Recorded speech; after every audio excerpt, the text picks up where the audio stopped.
Ce programme est financé par les amis et partenaires du ministère de Joyce Meyer. Comment vous attendez-vous à ce que Dieu utilise votre bouche pour changer la vie d'autres personnes si vous l'utilisez pendant le reste du temps à dénigrer les gens, à les calomnier, à dire des ragots, à être négatif?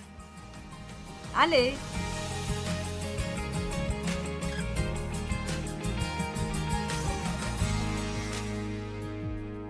Les mots sont comme des récipients de puissance, tout comme ce verre peut contenir différents types de choses à boire. Nos paroles peuvent contenir et porter plusieurs différents genres de choses. Elles ont une puissance créatrice. Dieu a dit que la lumière soit et la lumière fut. Dieu a tout créé avec des paroles, donc les mots ont de la puissance créatrice. Dieu n'a pas pensé que la lumière soit et la lumière fut. Il a dit que la lumière soit et la lumière fut. Nous le voyons tout au début de la Bible. Ce que je pense être un modèle de comment faire les choses. Donc, votre bouche peut être remplie de puissance créatrice que vous pouvez déclarer sur votre propre vie, la vie des personnes que vous aimez, votre ville, le monde. De votre bouche, vous pouvez parler contre l'ennemi. Vous pouvez arrêter son travail en déclarant la parole de Dieu. Le diable a parlé à Jésus. Et la Bible dit dans Luc 5, le diable a dit à Jésus, et Jésus a dit au diable, et il lui disait un verset de l'Écriture. Je ne sais pas combien d'entre vous répondent au diable, mais si on ne vous a jamais dit de le faire, vous devriez commencer à répondre. Il vous parle. Répondez, tout comme vos enfants vous répondent. Répondez à l'ennemi. Je ne veux pas que vous oubliez ce que je dis. Vous avez la capacité de déclarer des paroles créatrices puissantes sur votre vie, sur la vie de ceux que vous aimez. Mais vous pouvez aussi déclarer des paroles destructrices, des choses négatives sur vous-même, votre avenir. Soyez prudent quand vous parlez de votre avenir.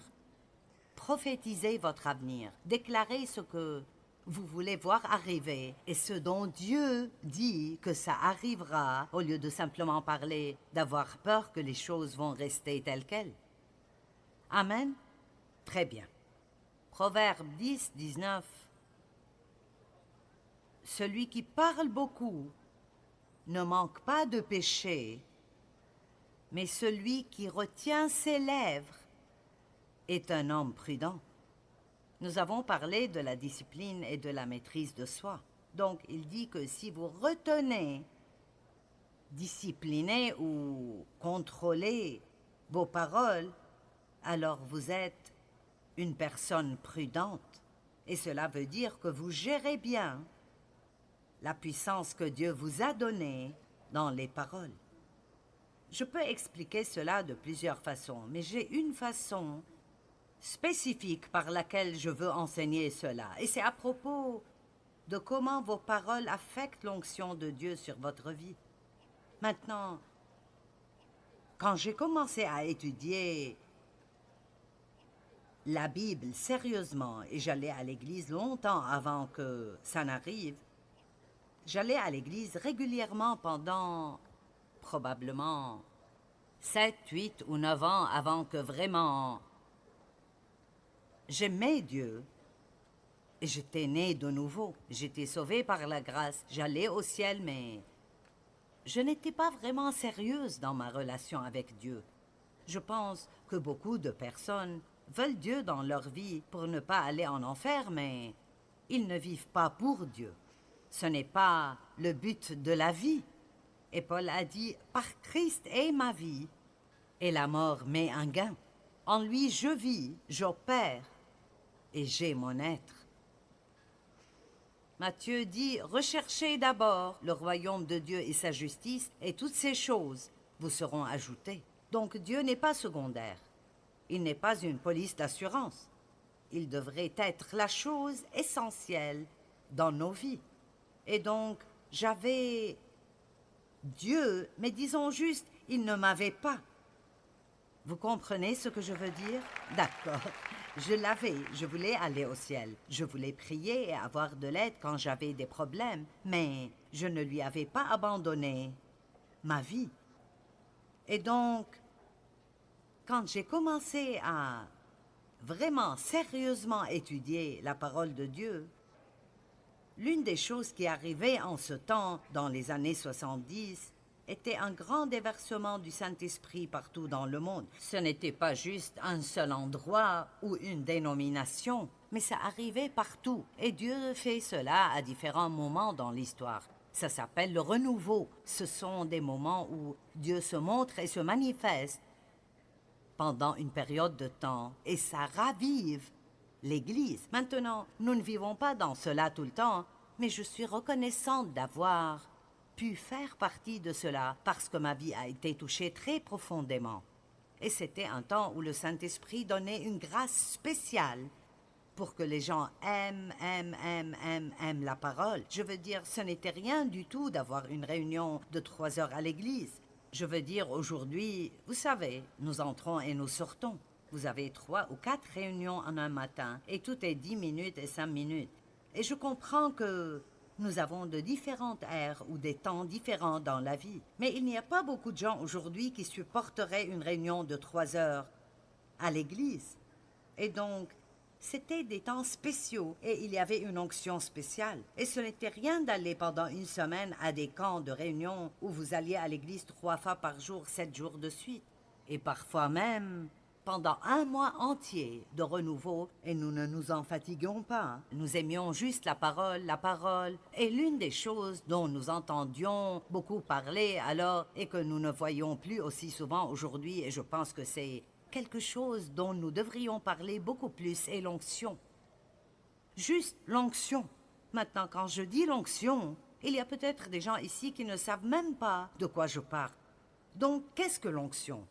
L'onction est la présence et la puissance de Dieu dans et sur votre vie.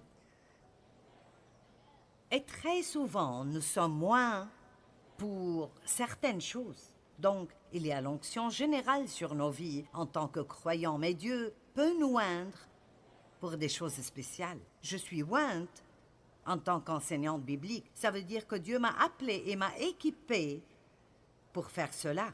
Maintenant, l'onction est très importante et tout ce que Dieu nous donne nous est donné gratuitement. Jésus a payé pour cela, mais d'une certaine manière, ce n'est pas gratuit. Je crois qu'il y a certaines choses que nous pouvons faire qui arrêteront l'onction et il y a certaines choses que nous pouvons faire qui augmenteront l'onction. J'ai entendu un ministre dire que s'il voulait augmenter l'onction sur sa vie avant de prêcher, s'il sentait qu'il ne ressentait pas la présence de Dieu assez fort, il passerait du temps en plus à lire la parole et l'onction sur sa vie augmentait. Peut-être qu'un peu de prière ferait que l'onction sur votre vie augmente. Mais si vous ne savez pas ce qu'est l'onction ni combien elle est importante, alors vous faites peut-être des choses qui arrêtent l'onction sur votre vie sans même réaliser que vous le faites. Et l'une des choses que vous découvrez définitivement, et je vais le prouver, est que dire des paroles fausses arrêtera l'onction sur votre vie. Une autre chose qui arrêtera l'onction est de maltraiter les gens. Dieu est très attentif à comment nous traitons ses enfants. Il n'aime pas que nous maltraitions les gens. Il n'aime pas quand nous disons du mal des gens ou commençons des rumeurs, des ragots ou les calomnions. En fait, je pense que c'est l'une des choses les plus dangereuses que nous puissions faire. Et nous devrions avoir plus de sagesse et de peur révérentielle sur comment nous traitons les gens et comment nous leur parlons et comment nous parlons d'eux. Est-ce que vous êtes vraiment d'accord? Donc, ça m'a pris beaucoup de temps pour arriver là, mais j'ai une peur révérentielle de maltraiter les gens. Et si je passe une mauvaise journée et je maltraite quelqu'un, ça ne prend que 5 secondes pour que le Saint-Esprit me donne une bonne fessée spirituelle. Et je retourne rapidement pour m'excuser. Par exemple, je ne viendrais pas ici pour essayer de prêcher si j'étais en colère contre quelqu'un. Je ne le ferai absolument pas parce que je crois que ça affecterait et arrêterait l'onction sur ma vie.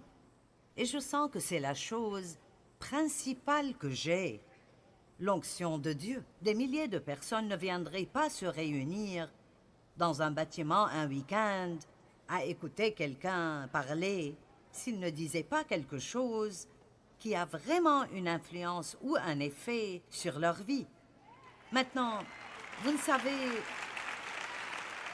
savez peut-être pas vraiment ce qu'est l'onction, mais ça veut dire que je suis ici à prêcher, mais c'est en fait Dieu qui m'utilise pour vous parler. Et donc les paroles que je dis ont un effet sur vous que parfois vous ne comprenez pas et ne captez pas. Maintenant, deux personnes peuvent prêcher le même message. Ils pourraient dire les mêmes mots, et si l'un d'entre eux n'est pas oint, ou peut-être qu'ils essayent de faire cela et ils ont toutes sortes de saletés dans leur vie, et donc il n'y a pas d'onction là, ça peut presque vous endormir. Et vous n'êtes pas intéressé par ce qu'il dit, ça ne vous touche pas, et vous ne vous souvenez de rien. Mais quelqu'un qui marche intimement avec Dieu, il n'est pas parfait, personne n'est parfait. Mais il se repent quand il a fait quelque chose de mal, il essaye de faire attention à comment il vit. Il vit pour plaire à Dieu. Vous savez qu'il y a une différence entre simplement parler et être sérieux. À ce sujet, eh bien, cette personne peut porter une onction très forte sur sa vie.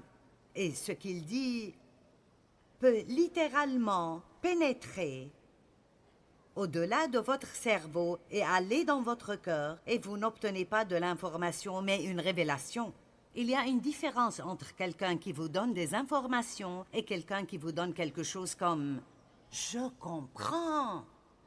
Je comprends. » Comment serait-ce possible que quelqu'un allume accidentellement la télévision au milieu de la nuit et quand il essaye de l'éteindre, il voit un certain prédicateur qui dit quelque chose et il dit ensuite « Ça a changé ma vie. » Comment changez-vous une vie? Avec une phrase. Eh bien, Dieu peut faire tout ce qu'il veut. Et il cherche des personnes à utiliser qui vivront leur vie de sorte qu'ils porteront une onction très forte sur leur vie. C'est intéressant d'entendre les gens essayer de parler de l'onction alors qu'ils ne comprennent pas ce que c'est.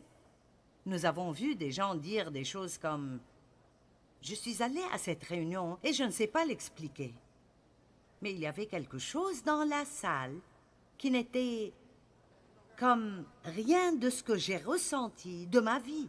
Eh bien, vous savez, c'est bien d'avoir une personne ointe, mais quand vous êtes dans une salle pleine de personnes ointes, allons maintenant.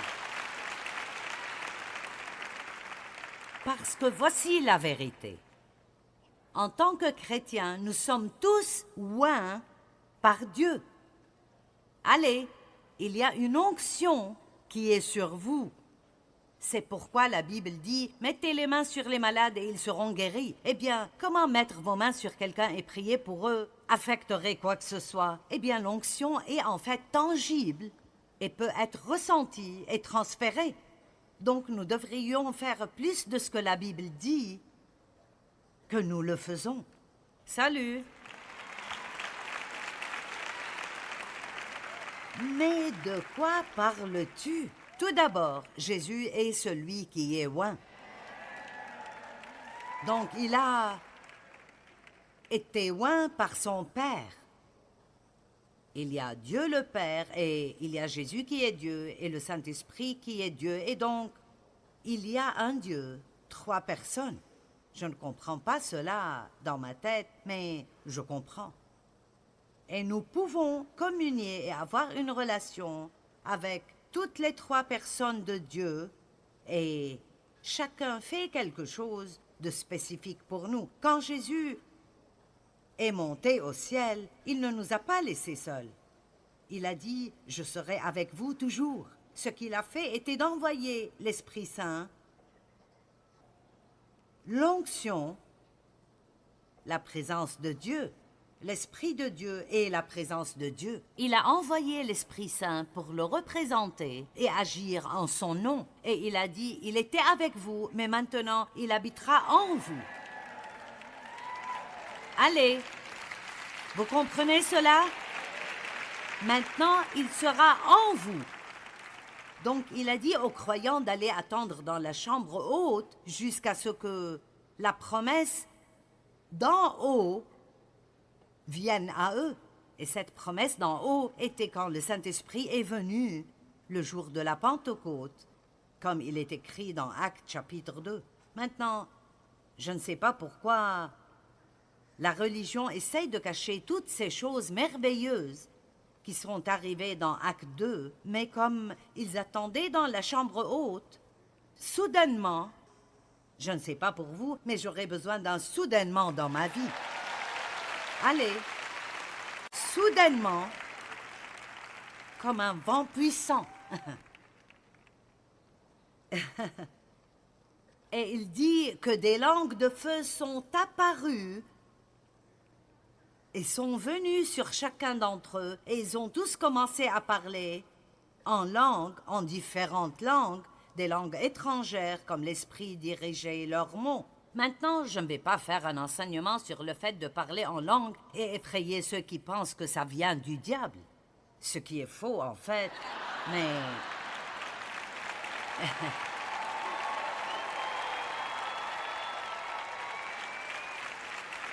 Écoutez, si vous n'avez pas fait l'expérience de quelque chose, ça ne veut pas dire que ce n'est pas réel.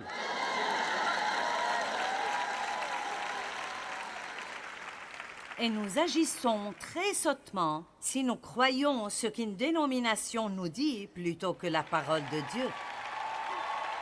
Amen. Maintenant, alors, l'essentiel est que la première chose que Dieu a faite était de toucher leur langue. Est-ce que vous êtes là aujourd'hui? J'ai dit la première chose que Dieu a faite était de toucher leur bouche. Il a mis le feu dans leur bouche. Eh bien, ils agissaient visiblement bizarrement parce qu'il était 10 heures du matin et tout le monde pensait qu'ils étaient ivres. Ce qui me dit qu'un chrétien vraiment rempli de l'esprit et de son feu peut agir un peu bizarrement de temps en temps.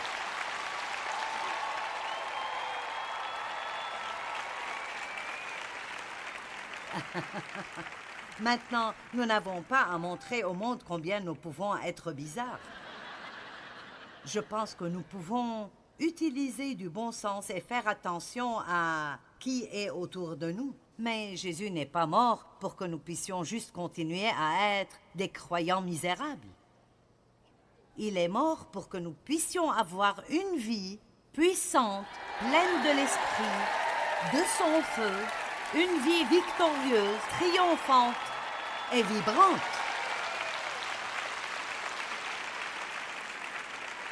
Et si vous connaissez vraiment Dieu comme il veut que vous le connaissiez, vous ne pouvez pas être fatigué de la chrétienté.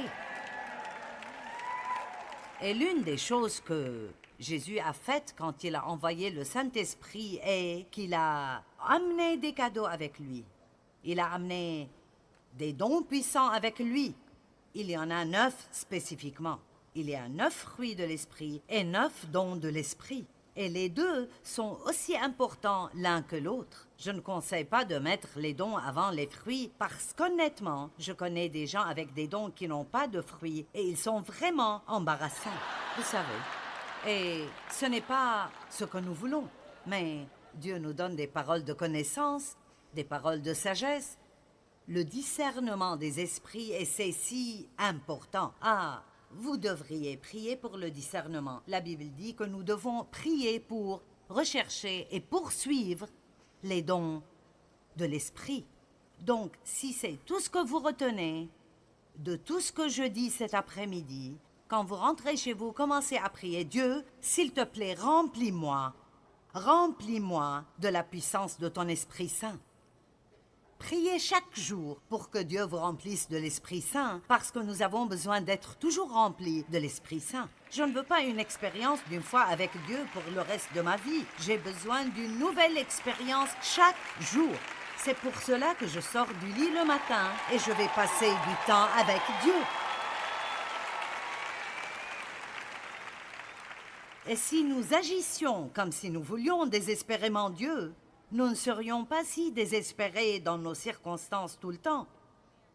Et au moins, nous pouvons sortir du lit 15 minutes plus tôt pour dire « Dieu, je ne vais pas continuer cette journée sans être touché par toi, et donc je veux que tu me touches aujourd'hui. » Voulez-vous porter une onction sur votre vie? Une onction va juste. Eh bien, les gens sauront tout simplement, il y a quelque chose en toi. Je ne sais pas ce que c'est, mais il y a juste quelque chose. Et ils aimeront être avec vous. Vous aurez de la faveur.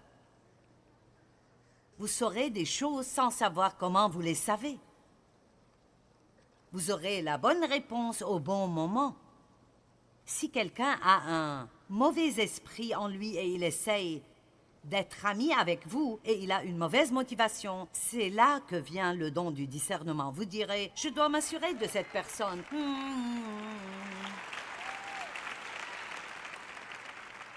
Et puis, il y a d'autres choses que vous connaissez. Le don de la foi, l'accomplissement des miracles. Le don de la foi est un genre de foi qui va plus loin que tout.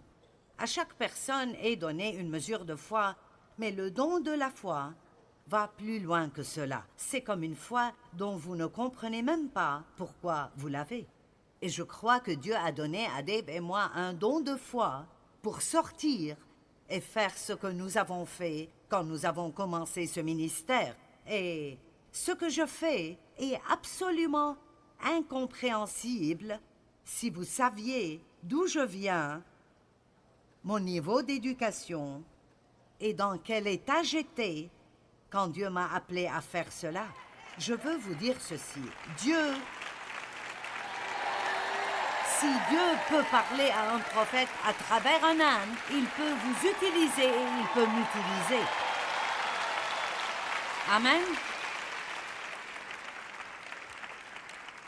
Comment vous attendez-vous à ce que Dieu utilise votre bouche pour changer la vie d'autres personnes si vous l'utilisez pendant le reste du temps à dénigrer les gens, à les calomnier, à dire des ragots, à être négatif?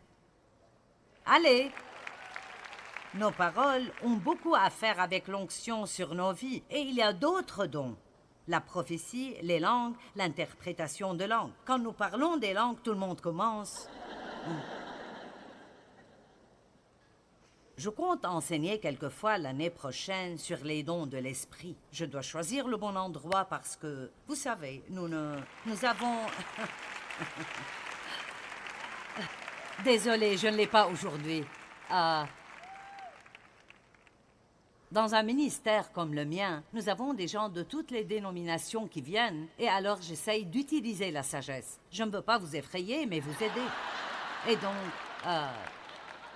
je parle en langue depuis plus de 40 ans. Peut-être qu'il est temps que le monde sache. Voilà, je viens de le dire à tout le monde. Amen.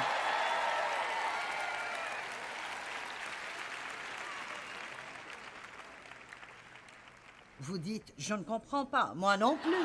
Mais la Bible dit que quand vous parlez en langue, vous vous édifiez et vous vous fortifiez dans la foi. Amen. Et donc, c'est un don surnaturel. Vous ne pouvez pas expliquer les choses surnaturelles.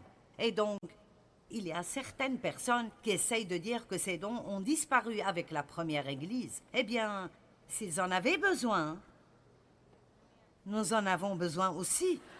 Je veux dire, mon Dieu, et il n'y a rien dans la Bible qui dit qu'ils ont disparu avec la première Église. La Bible dit dans 1 Corinthiens 13 que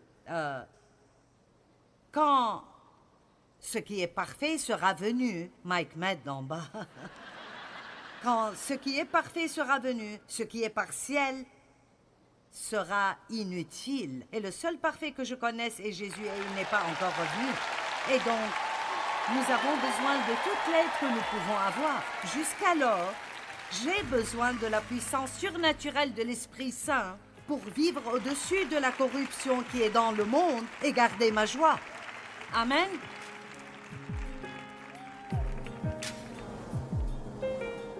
Si nous voulons expérimenter plus de la puissance du Saint-Esprit, nous devons comprendre l'importance de nos mots. Dire des mots mauvais et négatifs peut arrêter sa puissance totale d'opérer dans nos vies.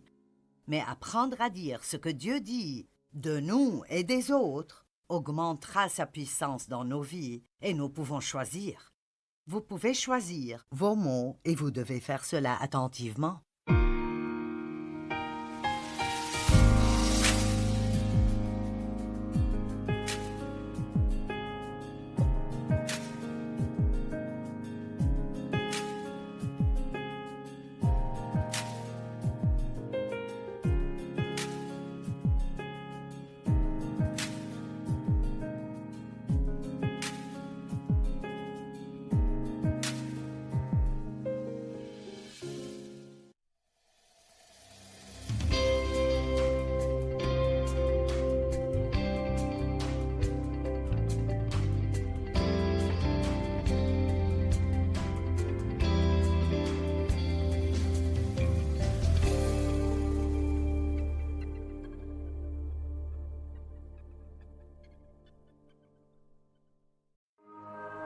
Ce programme est financé par les amis et partenaires du ministère de Joyce Meyer. Je ne pense pas que nous comprenons. Et je parle pour moi, je ne pense pas que je sache encore, bien que j'ai étudié et enseigné le vrai pouvoir des mots, parce que je peux vous dire que si nous le faisions vraiment, nous ferions beaucoup plus attention à ce que nous disons.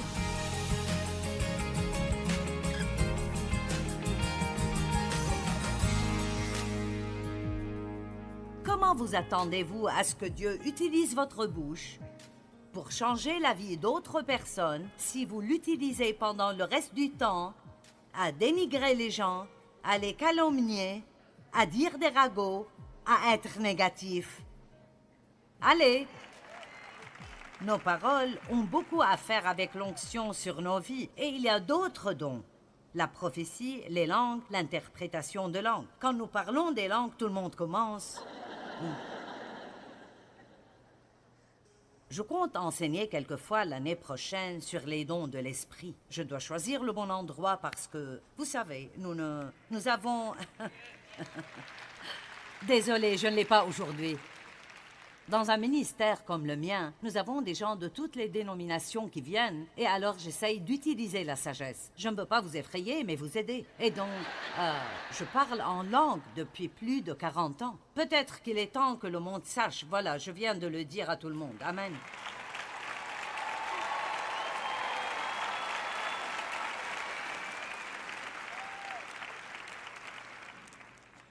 Vous dites, je ne comprends pas. Moi non plus. Mais... la Bible dit que quand vous parlez en langue, vous vous édifiez et vous vous fortifiez dans la foi. Amen. Et donc, c'est un don surnaturel. Vous ne pouvez pas expliquer les choses surnaturelles. Et donc, il y a certaines personnes qui essayent de dire que ces dons ont disparu avec la première Église. Eh bien, s'ils en avaient besoin, nous en avons besoin aussi. Je veux dire, mon Dieu. Et il n'y a rien dans la Bible qui dit... qu'ils ont disparu avec la première Église. La Bible dit dans 1 Corinthiens 13 que quand ce qui est parfait sera venu, Mike met d'en bas, quand ce qui est parfait sera venu, ce qui est partiel sera inutile. Et le seul parfait que je connaisse est Jésus et il n'est pas encore revenu.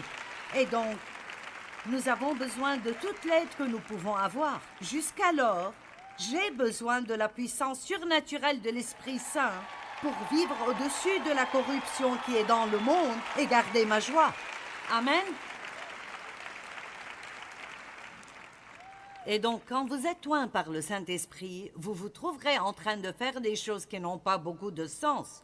Vous savez, c'est comme, je n'ai pas 40 ans, j'ai 75 ans. Amen. 7, 5. J'ai vécu les 3/4 d'un siècle. Et votre corps peut vieillir, mais à l'intérieur, vous pouvez être renouvelé jour après jour après jour. Et vos dernières années seront meilleures que les années précédentes.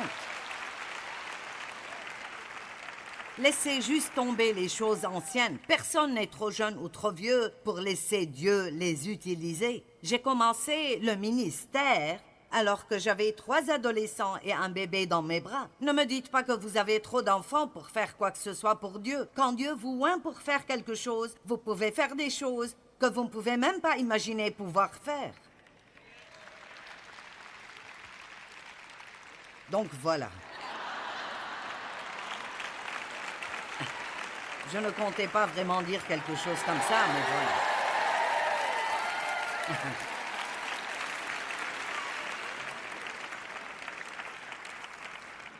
Nous avons besoin que l'onction de Dieu vienne sur nous aujourd'hui. Amen. Et comment allez-vous même savoir comment demander si vous ne savez pas quoi demander? Nous avons besoin de la présence de Dieu dans nos vies. Nous avons besoin de sa puissance dans nos vies. Je suis si fatiguée des chrétiens tristes, misérables, des chrétiens râlants, des chrétiens grognons et qui se plaignent. Amen.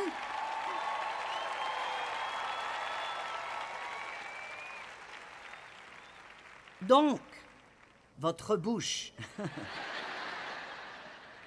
Quand l'Esprit Saint est venu le jour de la Pentecôte, l'une des premières choses qu'il a faites était de toucher leur bouche. Et donc, nous devons faire attention à cela.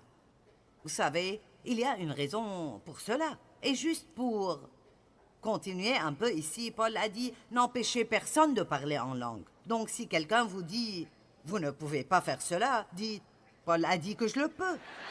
Et Paul a dit, je rends grâce à Dieu de ce que je parle en langue plus que vous tous. Mais pourtant, il a dit, j'aime mieux dire 5 paroles avec mon intelligence que 10 000 paroles en langue, sauf s'il y a quelqu'un qui pourrait interpréter et dire aux gens ce qui est dit. Donc n'en faisons pas plus que c'est. Mais ne l'oublions pas non plus. C'est à propos du Saint-Esprit, pas les langues. Quand je vais acheter une paire d'espadrilles, je ne vais pas demander des lacets. J'achète des espadrilles et les lacets viennent avec. Eh bien, quand vous...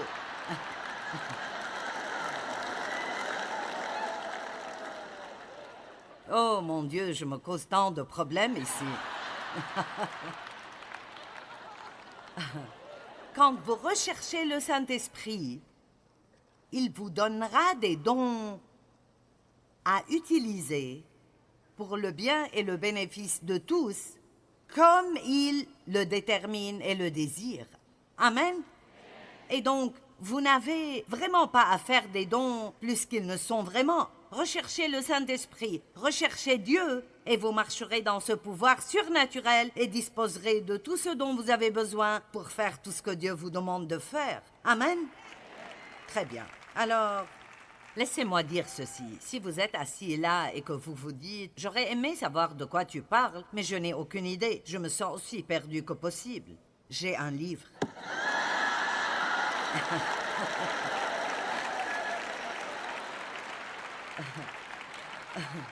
Et si nous ne l'avons pas avec nous, il s'appelle « Connaître Dieu intimement ». Et il parle des dons de l'Esprit et des fruits de l'Esprit. Et j'ai un autre livre sur le baptême du Saint-Esprit. Alors, vous pouvez les étudier. Étudiez, étudiez, étudiez. Si vous voulez savoir quelque chose, n'attendez pas que quelqu'un vous l'explique. Ayez faim de Dieu et creusez jusqu'à le connaître. Si vous voulez en savoir plus sur ce dont je parle, rentrez chez vous et sortez une concordance. Et, mon Dieu, aujourd'hui, vous pouvez demander n'importe quoi à Google et il vous indiquera la bonne direction. Juste les dons de l'esprit, recherchez cela sur Google. Et ensuite, recherchez vous-même toutes les Écritures. Tout est dans la Bible. Vous n'avez pas à vivre sans puissance. Vous n'avez pas à vivre sans puissance. Mais le Saint-Esprit survenant sur vous, acte 1, oui, vous recevrez une puissance et vous serez mes témoins à Jérusalem, en Judée, dans la Samarie et jusqu'aux extrémités de la terre. Quand l'Esprit Saint vient sur nous, nous devons avoir la puissance, le pouvoir de nous contrôler, de nous discipliner et de faire ce que Dieu veut que nous fassions. D'accord, je vais faire un effort ici pour me calmer un peu. Je vais vous raconter une histoire. Oh. J'ai fait ça assez longtemps. Je peux sentir quand l'onction est vraiment forte sur moi et quand elle n'est pas aussi forte. Je suis toujours ointe pour faire ce que je fais. Mais il y a des moments où l'onction est si forte, où la présence de Dieu est si forte, que je me sens comme si je volais ici. Je veux dire, je n'ai aucune idée de ce que la prochaine chose qui sortira de ma bouche sera, mais ça n'arrête pas de sortir. Et cela semble aider les gens, alors c'est comme ça que nous procédons. Et donc, si je manque ça, parce que je ne suis pas une bonne oratrice publique qui a suivi beaucoup de cours d'oraison, j'avais une grande bouche et Dieu a décidé de l'utiliser. Amen. J'ai toujours été une assez bonne communicatrice. Je peux faire passer mon message. Et c'est ce qui importe. C'est probablement le seul don vraiment fort que j'ai. J'ai beaucoup de bon sens. Mais j'ai surtout juste ce don pour communiquer la parole de Dieu. Et comme je ne fais pas beaucoup de choses fantaisistes, vous savez, si ça ne marche pas, je ne peux pas m'arrêter et chanter une super chanson et plaire à tout le monde. Je vous dis que je dois avoir l'onction de Dieu ou je suis dans le pétrin. D'accord? Donc, quand je n'ai pas ça,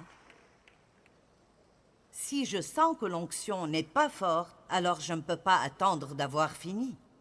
Et si je regarde l'heure, en attendant de finir, je sais que j'ai des problèmes.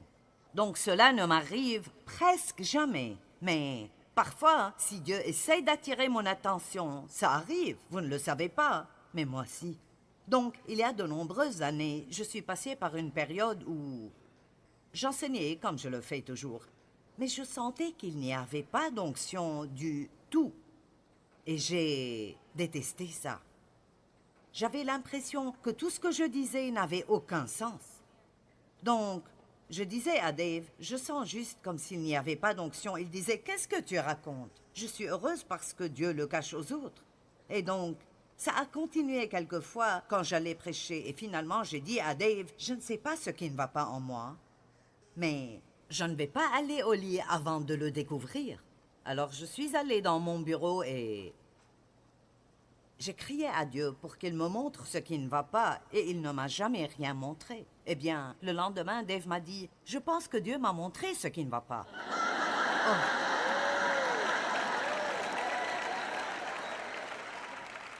Ne détestez-vous pas absolument quand Dieu fait cela? Je ne veux pas que tu lui dises ce qui ne va pas. Je veux que tu me dises ce qui ne va pas et que ça reste entre toi et moi. Eh bien, dès qu'il a dit cela, je sentais déjà, oh oui, tu sais ce qui ne va pas, tu vas me dire ce qui ne va pas. Alors j'ai dit, bien, d'accord, qu'est-ce que c'est? Et il a dit, tu te souviens de l'autre jour quand tu parlais de tel ou tel? Et c'est en fait un prédicateur que je connais. Et tu as dit des choses pas très bonnes à propos de sa prédication. Comme je pensais qu'il allait dans tellement de directions différentes.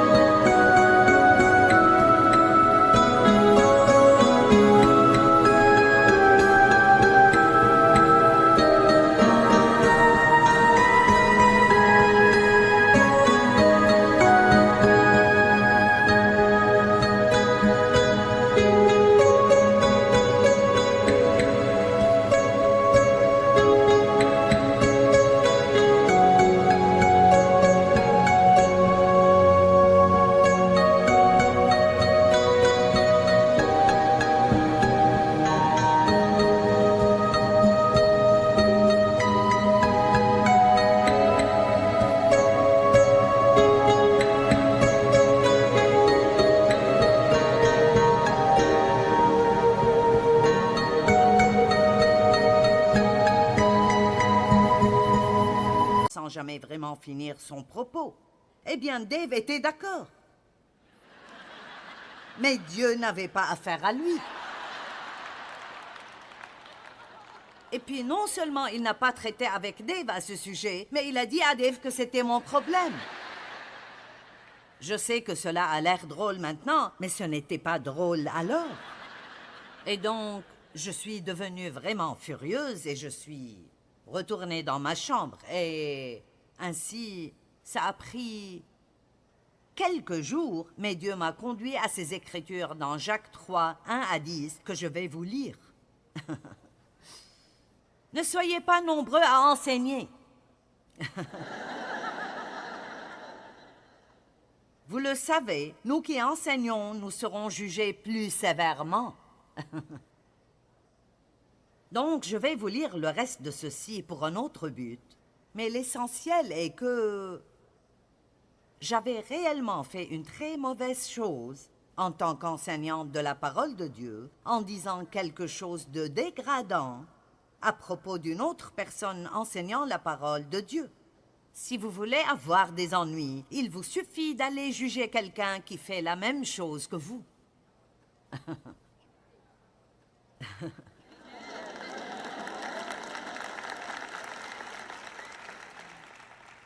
Peut-être que vous êtes l'un des chanteurs principaux de la chorale de l'Église. Et vous avez une belle voix.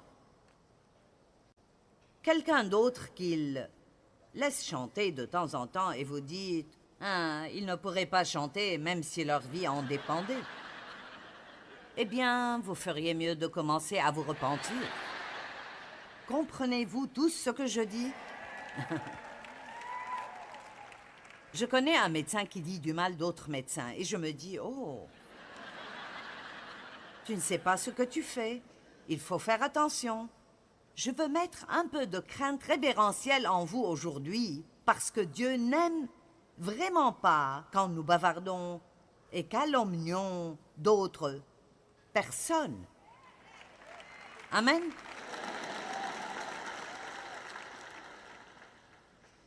Alors, j'ai compris. Je veux dire, j'ai entendu Dieu. Je ne l'ai fait qu'une autre fois dans ma vie, quelques années après. Même type de situation, même résultat. Parfois, Dieu doit nous apprendre des choses plusieurs fois. Ne soyez pas nombreux à enseigner. Nous qui enseignons serons jugés plus sévèrement. Car chacun de nous commet des fautes. Celui qui ne commet jamais de faute dans ses paroles est un homme parfait capable de se maîtriser. Alors, waouh, quelle déclaration! Si quelqu'un peut contrôler sa bouche, il peut contrôler toute autre chose dans sa vie. Quand nous mettons un mors dans la bouche des chevaux pour qu'ils nous obéissent, nous dirigeons aussi tout leur corps. 2 exemples ici. Un mors n'est qu'un tout petit morceau de métal.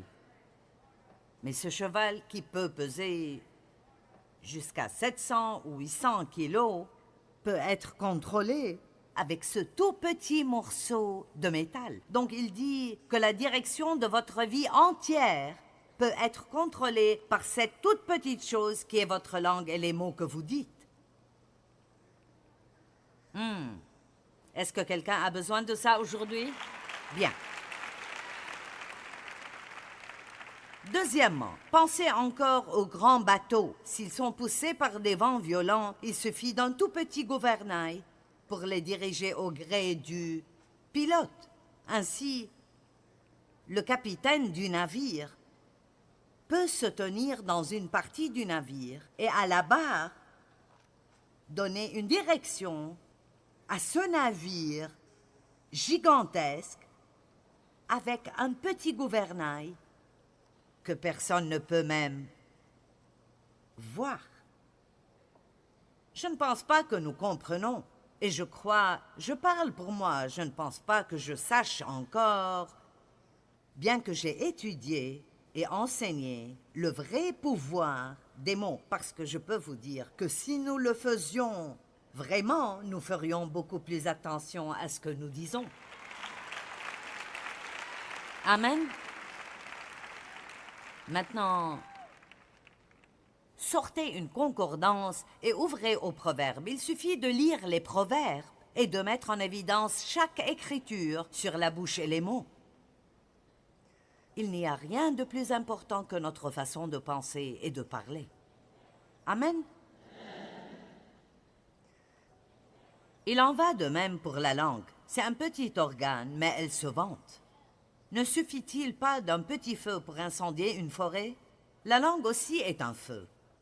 C'est tout un monde de mal. Elle est là parmi les autres organes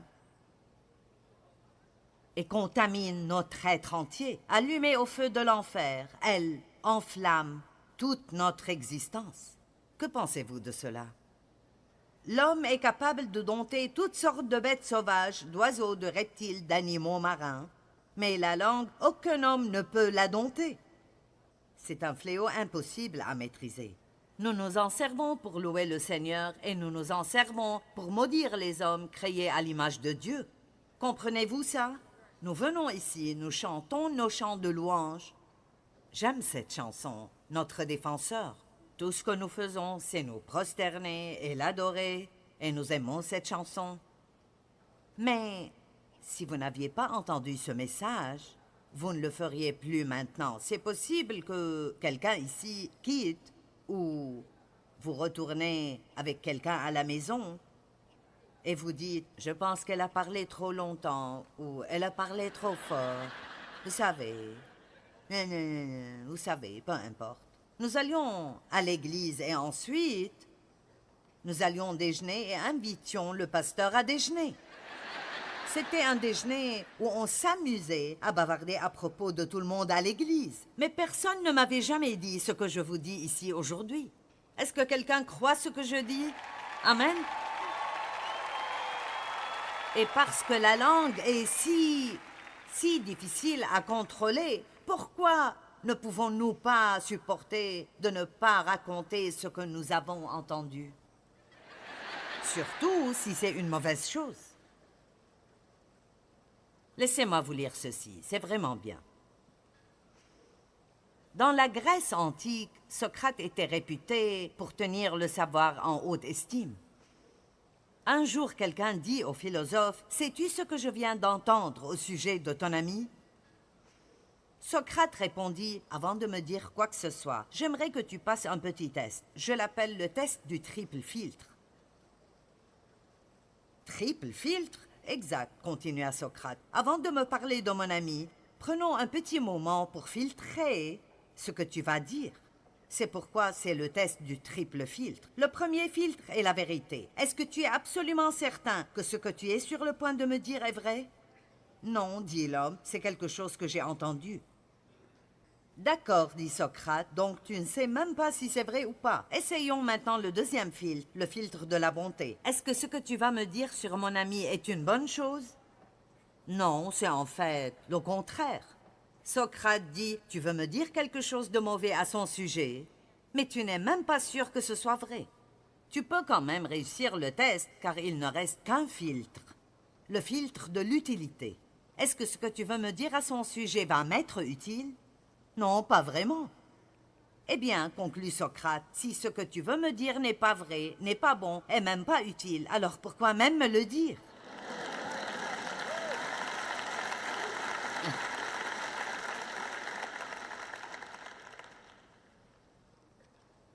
Pensons encore à Jacques 3,2. Car chacun de nous commet des fautes. Celui qui ne commet jamais de faute dans ses paroles est un homme parfait, capable de maîtriser aussi son corps tout entier. Matthieu 12, 34 et 35. C'est de l'abondance du cœur que la bouche parle. Oh, je ne voulais pas dire ça. Eh bien, ça devait être là si c'est sorti. Amen. Et plus vous pensez à quelque chose, plus vous aurez de chances de le dire. Race de vipères, comment pourriez-vous dire de bonnes choses, méchants comme vous l'êtes, car c'est de l'abondance du cœur que la bouche parle. L'homme bon tire de bonnes choses de son bon trésor, et l'homme méchant tire de mauvaises choses de son mauvais trésor. Alors il dit que si vous vous écoutez vous-même, ou si vous écoutez les autres personnes, vous pouvez rapidement découvrir quel genre de personnes elles sont. Écoutez-vous et vous apprendrez à vous connaître.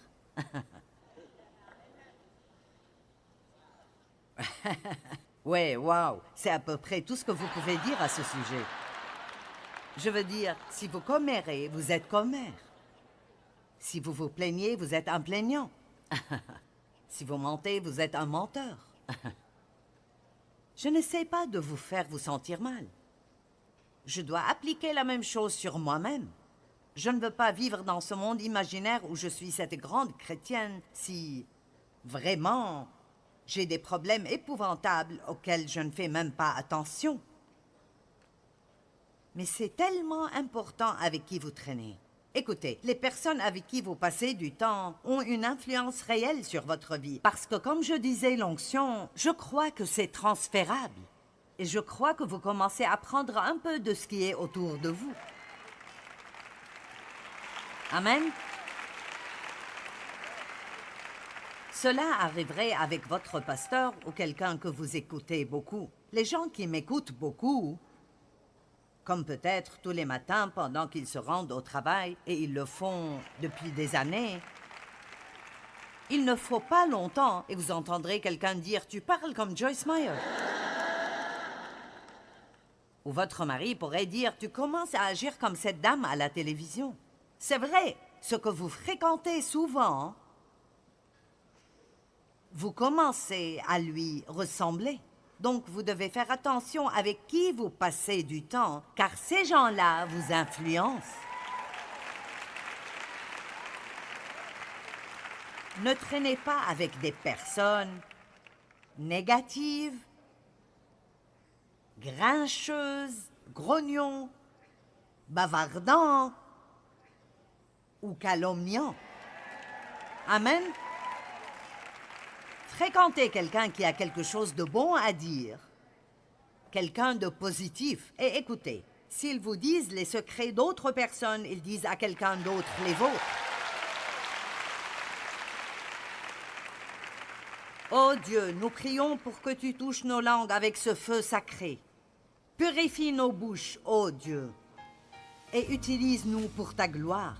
Aide-nous à ne pas penser que nous pouvons te louer à l'église, puis aller dire du mal l'un de l'autre le reste de la semaine et continuer à porter ta présence et ton onction dans notre vie. Si nous voulons avoir plus de la puissance du Saint-Esprit dans nos vies, nous devons comprendre l'importance de nos paroles. Dire des paroles fausses ou négatives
empêcher son pouvoir de fonctionner dans nos vies.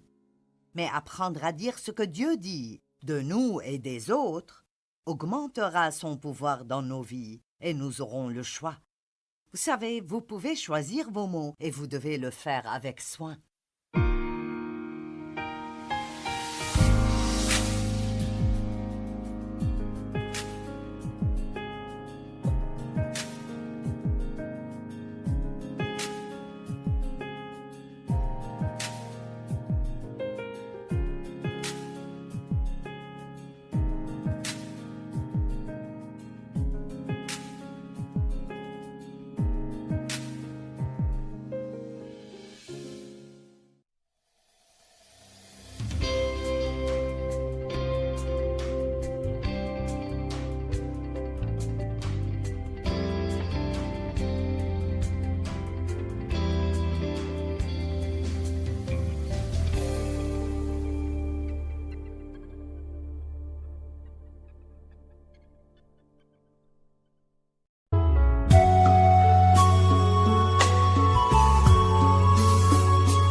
phương trời vẫn nhớ tới quê hương. Người về đây thăm làng Trù quê mẹ và làng Sen quê cha, xúc động bồi hồi người rơi giọt lệ, thương mái nhà tranh thương đất mẹ nghèo.